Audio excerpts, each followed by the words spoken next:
तो आप सभी सम्मानित साथियों का मैं पुनः एक बार हार्दिक अभिनंदन और स्वागत करता हूं। मैं दशरथ अगरिया आज आपके सामने कुछ सामाजिक उद्बोधन के साथ में कुछ सामाजिक मोटिवेशन गतिविधियों पर भी प्रकाश डाल रहा हूं। तो आप सभी सम्मानित साथियों से अनुरोध करूंगा कि अपने अपने माइक को साथ में बंद ही रखिएगा, ताकि किसी को डिस्टर्ब ना हो और हम बेहतर तरीके से इन गतिविधियों को समझ सकें। तो चलिए साथियों, हम लोग शुरू करते हैं। साथियों, जैसा कि समाज में हर व्यक्ति क्या चाहता है? बदलाव। क्या बदलाव चाहता है? समाज में शिक्षा हो, समाज नशा मुक्त हो, समाज रूढ़िवादी मुक्त समाज का निर्माण हो। लेकिन सम्मानित साथियों, हर व्यक्ति ये सोचता बस है। तो ये चीज़ मैं आप लोगों से ये जानना चाहता हूँ कि क्या सोचने से ये सारी चीज़ों में सुधार होगा? क्या समाज में शिक्षा आ जाएगी, नशा मुक्त समाज हो जाएगा, रूढ़िवादी मुक्त समाज हो पाएगा क्या? आप ये प्रश्न करिए, जरूरी है। हम अपने आप से ये प्रश्न करें, इसके लिए ये बहुत ज़रूरी है। और समाज में जबकि हर व्यक्ति चाहता है कि समाज में बदलाव हो, समाज में शिक्षा आए, नशा मुक्त समाज हो, तो इसके लिए साथियों क्या है? इसके लिए पहले खुद से शुरुआत करनी पड़ेगी, खुद को बदलना होगा। अब हम कहते हैं यार समाज में, यार मैं अगर ये समाज के लिए मैं भी कार्य करना चाहता हूँ, हमारा समाज भी आगे बढ़े। हम ये तो कहते हैं, बट हम हैं कहाँ? हम सामाजिक संगठन की किसी भी गतिविधि में शामिल नहीं हो रहे हैं, न सहयोग कर रहे हैं, न अपना सुझाव दे रहे हैं। तो फिर ये किस तरीके का है? मतलब हम केवल बातें कर रहे हैं और कार्य नहीं कर रहे हैं। हम बातें तो बड़ी बड़ी बातें कर रहे हैं, बहुत ही बड़ी बड़ी बातें कर रहे हैं, बट क्या है कि हम इस समाज के लिए जो एक्चुअल में करना चाहिए, खुद जो फ्रंट में आना चाहिए, उसके लिए हम फ्रंट में नहीं आ रहे हैं।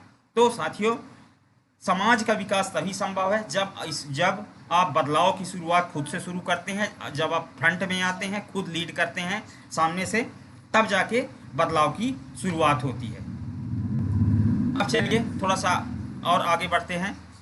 दूसरा स्लाइड आपके सामने दिखा रहा हूं मैं। साथियों, किसी भी कार्य को करने के लिए पहला कदम जो होता है ना, सबसे ज़्यादा मुश्किल होता है, फर्स्ट कदम। और पहला कदम है अगर यह समाज संगठन भारत का कि हमको मिशन 2025, यानी हमको 2025 तक संपूर्ण भारत के अगर यह समुदाय को हमको एक मंच में लाना है। इसके लिए आप सभी सम्मानित साथी जानते ही हैं कि बृहद पैमाने पर, बड़े स्तर पर कुटुंब ग्रुप है और व्हाट्सएप ग्रुप बनाया गया है, टेलीग्राम ग्रुप बनाया गया है, संगठन का वेबसाइट है www.agariya-samaj-sangathan-bharat.xyz, जिसमें संगठन की जानकारी मिलती है, और www.agariyajanjati.in, इसमें हमारे अगरिया समाज से संबंधित जानकारी और कुछ अन्य जानकारियाँ भी उसमें पोस्ट किया जाता है। साथियों, ये जो संगठन का जो ये संपूर्ण भारत को एक मंच में लाने का जो ये पहला कदम है, शायद धीरे धीरे धीरे धीरे धीरे हम चढ़ रहे हैं, ठीक है ना? और लास्ट स्टेप में हमको मिलेगी सफलता साथियों। लेकिन इसके लिए, इस स्टेप को पूरा करने के लिए हर राज्य का, हर जिला का, हर गांव का जो व्यक्ति है बहुत ही महत्वपूर्ण है। क्योंकि ये किसी संगठन जैसा कि क्या होता है, दो या दो से अधिक व्यक्तियों का समूह होता है, जिसमें बहुत सारे लोग होते हैं और सामाजिक विकास और उत्थान के लिए कार्य करते हैं। तो उसमें सभी की सहभागिता जब होती है, तब जाके इस किसी भी ऑर्गेनाइजेशन का, किसी भी समाज का विकास संभव हो पाता है। लेकिन यदि कोई कहे कि 2 से 4 लोग, 3 लोग अगर कार्य कर लें, तो साथियों ऐसा बिल्कुल भी संभव नहीं है। इसलिए मैं ये आग्रह करूंगा कि संगठित यदि पूरे समाज को करना है, तो इसके लिए हम सभी को आना पड़ेगा और सभी को भरपूर प्रयास करना पड़ेगा। ये तीसरा देख सकते हैं आप, तीसरी स्लाइड आपके सामने मैंने रखा है। अगर ये समाज संगठन भारत, बस अपने लक्ष्य पर निशाना रखो, दुनिया की फिक्र छोड़ो। बहुत सारे लोगों का क्या है कि दुनिया की परवाह होती है, अरे यार मेरी बातों को कोई नहीं सुनता है, ना मेरे को कोई ध्यान देता है, या फिर मेरे को लोग क्या कहेंगे। यानी जैसे कि बहुत सारे लोग ऐसे होते हैं संगठन के साथ जुड़े हुए हैं, बट क्या करेंगे, किसी भी सामाजिक कार्यक्रम में जाते हैं तो संगठन के बारे में बात ही नहीं करते हैं। तो संगठन के बारे में जब आप बात नहीं करेंगे तो फिर आप संगठन की को कैसे लोगों तक पहुंचाएंगे? सबसे पहले बात तो ये जरा सोचिए, आप किसी सामाजिक गतिविधियों में, किसी कार्यक्रम में आप शामिल होने जा रहे हैं, आप अगर ये समाज संगठन भारत की ओर से हैं और आप जानते हैं कि हमारा समाज काफ़ी पिछड़ा हुआ है, तो आपकी जिम्मेदारी क्या बनती है कि आप वहाँ पर सामाजिक विकास के लिए आप अगर यह समाज संगठन भारत के उद्देश्यों को रखें, परिचित कराएं लोगों को। लेकिन आप लोगों के सामने इस बात को रख ही नहीं पाते कि अगर ये समाज संगठन भारत तो उद्देश्य मकसद क्या है। आप जाते हैं वहाँ और अपना काम करते हैं, अपनी रिश्तेदारी निभाते हैं और वहाँ से चले आते हैं। तो साथियों, दुनिया की फिक्र छोड़ो कि लोग क्या कहेंगे, अरे यार ये कल का लड़का है, परसों का लड़का है, ये हमको क्या बताएगा, क्या सिखाएगा। साथियों, शुरुआत करनी है तो अपने लक्ष्य पर निशाना रखो। आप इसके लिए बहुत ही ज़रूरी है। आपको जब तक लक्ष्य, अपने गोल पर आप जब तक फोकस नहीं करेंगे, तब तक यकीन मानिए आपका ये जो सामाजिक संगठन है उस 2025 तक कभी भी अपने इस समाज को संगठित नहीं कर पाएगा। तो साथियों, ये स्लाइड बहुत ही महत्वपूर्ण है। इस पर जरूर आपका लक्ष्य होना चाहिए कि मैं अपने जिला को 100% संगठित करूंगा। इस राष्ट्रीय लौह प्रगलक अगर ये समाज संगठन महासंघ भारत के साथ मैं अवश्य जोड़ूंगा। साथियों, आप इस स्लाइड को देख पा रहे हैं कि समाज एक गाड़ी की तरह होता है जो किसी एक पहिए पर नहीं चलता। इसे चलने के लिए रिस्क लेने की हिम्मत, परिवार का साथ, संघर्ष और जी तोड़ मेहनत, सभी चीज़ों का बराबर योगदान। व्यवसाय के दौरान हमेशा उतार चढ़ाव आते हैं और इन्हीं उतार चढ़ाव से निपटने के लिए जीवन में हौसला जरूरी है और इसी हौसले को बनाए रखने में आपकी मदद करेंगे। साथियों, ये जो समाज है ना, एक गाड़ी की तरह होता है। आप सभी जानते हैं जिस तरह गाड़ी में 4 पहिए होते हैं, 2 पहिए होते हैं, जितने भी पहिए होते हैं, तो इसके लिए सभी सामाजिक बंधु जो होते हैं, जो जिसमें बहुत 2 या 2 से अधिक लोग रहते हैं, जो इस सामाजिक संगठन में, सभी एक पहिए की तरह होते हैं जिसमें सभी का चलना बहुत ही अनिवार्य है। इसके लिए रिस्क लेने, यानी लोगों को समझाना है, आपको हिम्मत रखना होगा, परिवार के का साथ चाहिए, इसमें संघर्ष करना पड़ेगा, जी तोड़ मेहनत करना पड़ेगा, यानी इसमें सभी चीज़ों का सहयोग चाहिए इसमें, तब जाके। और इसके बाद भी बहुत सारी चीज़ों में उतार चढ़ाव आता ही रहेगा। इसके बाद तब कहीं जाके जब आप हौसला बनाए रखेंगे, लगातार करते जाएंगे, तब जाके ये समाज संगठन, जो अगर ये समाज संगठन भारत है, इसका उद्देश्य और मकसद कहीं ना कहीं सफल हो पाएगा। हम बार बार उसी चीज़ को, मोटिवेशन प्रोग्राम, वही सामाजिक मोटिवेशन पर हम बार बात क्यों करते हैं? क्योंकि कहीं ना कहीं अभी भी लग रहा है कि जो हमारे पुराने साथी हैं वो कहाँ हैं। वो लगातार जिस तरीके से इस संगठन को खड़ा किए हैं और खड़ा किए थे पूर्व में, आज वो साथी कहीं दिखते नहीं हैं। यानी कहीं ना कहीं वो हिम्मत हार चुके हैं, या फिर क्या समस्या आ रही है, क्या दिक्कत आ रही है, वो सारी चीज़ें खुल के स्पष्ट नहीं हो पा रही है। इसलिए बार बार ऐसी मोटिवेशन प्रोग्रामों को लाया जाता है। हमारे जितने भी पुराने साथी हैं जो इस सामाजिक संगठन को शुरुआत किए हैं, क्योंकि उनका रहना बहुत ही ज़रूरी है, क्योंकि आप उसके पहिए हैं और आपको ज़रूरी है कि आप लोगों को समझाएं। जो नए साथी सामाजिक संगठन के साथ जुड़ रहे हैं, उनको आप मोटिवेशन प्रदान करें और लगातार उनको सकारात्मक करें। ये जिम्मेदारी हमारी होती है। तो साथियों, हम सभी को हौसला बनाए रखना है, थोड़ा नहीं कि अभी 4 महीने हुए, 5 महीने हुए, साल भर हुए हैं और हम कहने लग जाएं, अरे यार वो ये नहीं हो रहा है, यहाँ वो नहीं हो रहा है, यहाँ ऐसा होना चाहिए। साथियों, बिल्कुल भी नहीं। आप हौसला बनाए रखें, सकारात्मक सोच बनाए रखें, सभी चीज़ें सही हो रही है, सभी सही होगा और आगे चल के बहुत ही बढ़िया इस सामाजिक संगठन के माध्यम से हमारे समाज का पुनर्निर्माण होगा और इसके लिए हम सभी का सहयोग और साथ बहुत ही अनिवार्य है। चलिए साथियों, आगे बढ़ते हैं। ये स्लाइड काफ़ी जाना पहचाना सा लगता है मुझे, आप भी देख रहे हैं अपनी स्क्रीन पर। ये काफ़ी पुराना जो है ये उद्बोधन इसमें लिखा हुआ है, समाज के लिए लड़ो, न्याय का उत्थान, लड़ नहीं सकते तो बोलो, बोल नहीं सकते तो लिखो, बिखरा हुआ समाज और बिखरा परिवार कभी बादशाह नहीं बन सकता। इसके बारे में मैं आप सभी से बात करूंगा बाद में, लेकिन इसके बारे में थोड़ा मैं बोल लूँ। देखिए, ये क्या है, ये बातें जो लिखा है, जो जिस व्यक्ति ने इसको लिखा है, वो तो बहुत ही शानदार लिख दिया है, लिखना लगातार वायरल होता है। लेकिन आप ये सवाल साथियों, केवल ऐसी विचारों को पोस्ट करने बस से वर्क काम नहीं चलेगा साथियों। आपको पहले आना होगा, जैसा कि मैंने पहली स्लाइड में ही बोल दिया था कि बदलाव हर व्यक्ति चाहता है, लेकिन स्वयं को बदलना नहीं चाहता, उसके पास खुद समय नहीं है बदलने के लिए। अब आप सोच लीजिए कि अब आप कल से क्या करेंगे, इस समाज के लिए क्या करने वाले हैं। तो साथियों, इसके लिए बहुत ही ज़रूरी है आप अपने आप में बदलाव लाएं और इस सामाजिक संगठन के साथ लगातार अपने समाज के लिए विकास करें। तब जाके ये जो इस स्लाइड पर जो लिखी हुई है, तब जाके आपका उद्देश्य पूरा होगा। चलिए साथियों, अब आगे बढ़ते हैं। सब कुछ महंगा हो गया है, लेकिन माचिस आज भी 1 रुपए पर रुकी है। याद रखिए, आग लगाने वाली की कीमत कभी नहीं बढ़ती है।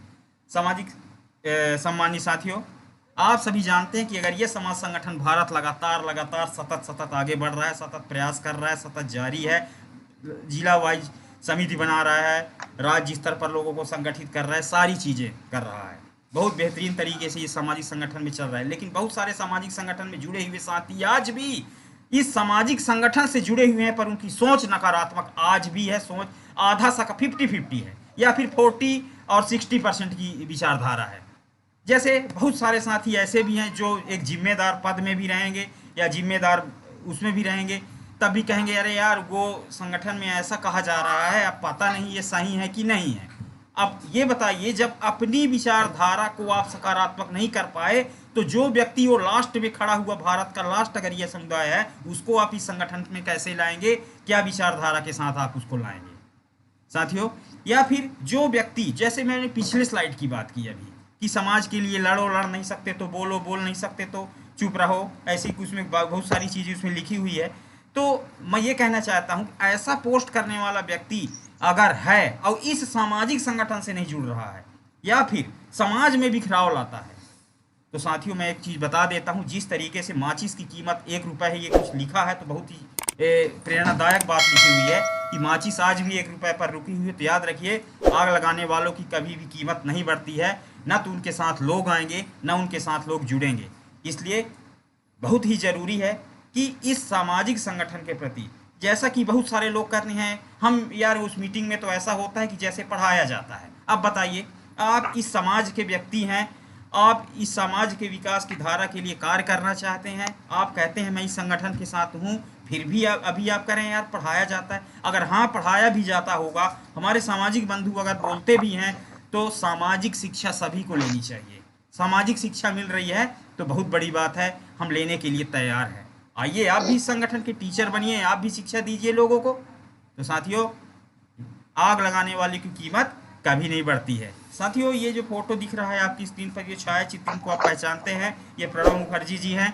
संगठन, इन्होंने कहा है संगठन में शक्ति है, एक संगठित समाज ही राष्ट्र को परिवर्तन के मार्ग पर ले जा सकता है। साथियों, संगठन केवल एक समाज का ही या एक विशेष कम्युनिटी का ही विकास नहीं करता है, समाज से, इस सामाजिक संगठन से संपूर्ण राष्ट्र में भी विकास होता है। कैसे साथियों? एक सामाजिक ऑर्गेनाइजेशन होगा या कोई भी ऑर्गेनाइजेशन होगा, एक विशेष उद्देश्य मकसद के तहत कार्य करता है। तो जब उस विशेष मकसद के तहत कार्य करता है तो उससे जुड़ी हुई, जैसे हमारा सामाजिक संगठन समाज में नशा मुक्ति पर कार्य कर रहा है, शिक्षा के लिए कार्य कर रहा है, और भी बहुत सारी चीज़ों पर कार्य कर रहा है। तो साथियों ये बताइए, अगर समाज में शिक्षा आएगा तो हमारे भारत देश में शिक्षा दर में वृद्धि होगी कि नहीं होगी? हैं, नशा मुक्त समाज का निर्माण होगा तो हमारे देश का नाम रोशन होगा कि नहीं होगा? साथियों, यही चीज़ है कि संगठन में शक्ति होती है, और संगठन से, संगठित समाज से राष्ट्र को परिवर्तन के मार्ग पर लेके जाया जा सकता है। यही बात प्रणब मुखर्जी जी ने कहा था। साथियों, अगर यह समाज संगठन, भारत का उद्देश्य है कि संपूर्ण भारत के, अगर यह समुदाय को एक मंच पर लाना है, मैं कुछ स्लाइड दिखा रहा हूँ आपके सामने। ये मध्य प्रदेश के 52 जिले और कुल 10 संभाग होते हैं, कुल 10 संभाग 10 और कुल जिले होते हैं 52। इन जिलों के हिसाब से हम सभी को संगठित करना है, सभी हर जिले तक पहुंचना इस सामाजिक संगठन की जिम्मेदारी है। तभी इसका उद्देश्य और मकसद सफल हो पाएगा। इसके लिए हम सभी सम्मानित साथियों को जरूरी है कि हम लगातार इन सभी जिलों को संगठित करें। ये मध्य प्रदेश के कुल 52 जिले हैं साथियों, और ये छत्तीसगढ़ के 32 जिले अभी वर्तमान में शायद हो गए हैं, तो ये 32 जिले हैं। तो हमको इस हिसाब से कार्य करना होगा कि मध्य प्रदेश के 52 जिले, छत्तीसगढ़ के 32 जिले और संपूर्ण भारत के ऐसे राज्य जहां अगर यह समुदाय निवास कर रहा है या है, उन सारे जिलों को, सारे राज्यों को इस संगठन के साथ संगठित करना जरूरी है। दोस्तों, इसी के तारतम्य में मैं कहूँगा कि उम्मीद जिंदा रख दोस्त, आज हंसने वाले कल तालियां भी बजाएंगे। बहुत लोग तो ऐसे होते हैं जो अरे यार क्या मीटिंग चल रहा है यार, क्या ये लोग कुछ नहीं कर पाएंगे यार, ऐसी विचारधारा रख के चलते हैं। तो साथियों, उनको हंसने दीजिए, क्योंकि आने वाला जो कल होगा वो आपके लिए ज़रूर तालियां बजाएंगे। इसलिए हौसला को ज़िंदा रखना है और अपनी सोच को सकारात्मक रखनी है। अब दोस्तों, लास्ट में मैं यही कहूँगा कि परेशानियों से भागना आसान होता है, हर मुश्किल ज़िंदगी में एक इम्तिहान होता है। परेशानियों से भागना आसान होता है, हर मुश्किल ज़िंदगी में एक इम्तिहान होता है, हारने वालों को कुछ नहीं मिलता ज़िंदगी में, और मुश्किलों से लड़ने वाले के कदमों में ही तो जहां होता है। साथियों, आज ये सामाजिक संगठन संपूर्ण भारत के अगर ये समुदाय को एक मंच में लाने के लिए प्रयास कर रहा है, आज से पहले या इससे पहले अगर ये समाज के इतिहास में उठा के आप देख लीजिए, कोई सामाजिक संगठन अगर कार्य करता रहा होगा पूर्व में कि संपूर्ण भारत के अगर यह समुदाय को हम एक मंच पर लाने का प्रयास कर रहे हैं, तो बिल्कुल भी बहुत अच्छी बात है। लेकिन अभी तक मैंने देखा नहीं था। अगर आज अगर ये समाज संगठन संपूर्ण भारत के अगर ये आदिवासी समुदाय को एक मंच पर लाने के लिए कार्य कर रहा है, तो ये सामाजिक संगठन के लिए बहुत बड़ी उपलब्धि और बात है। इसलिए साथियों, परेशानी तो हमारे समाज में है ही, हमारे ज़िला में परेशानी है, लोग हमसे जुड़ नहीं रहे हैं, हमको समझ नहीं रहे हैं, हमारी बातों को समझ नहीं रहे हैं, आज भी निगेटिविटी बात करते हैं।